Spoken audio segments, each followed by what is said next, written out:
কিরে সুরের বাচ্চা রে সুরের বাচ্চা তুই তো সকালে কায়া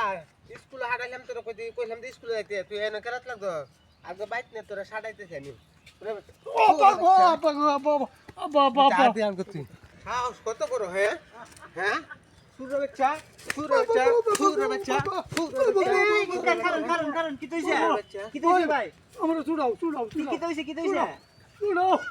আমি মানুষের বাদ কামলা দেখতে আইনে হ্যাঁ এটা ভর্তি হচ্ছি বইয়ে দিছি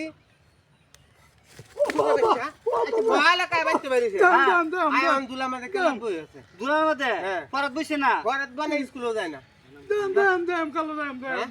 কামলা যাইবো আচ্ছা কামলা যাইবো কামলা দেখতে আইনে হের আমি মরে যাবো কামলা যাইবো আচ্ছা টাকার মারা লাগতো না কামলা তুই যাইবো তো মাইরেলবো যে বেড়া বাপরে আমার শুদ্ধ হন মারলো কষ্ট কত বড়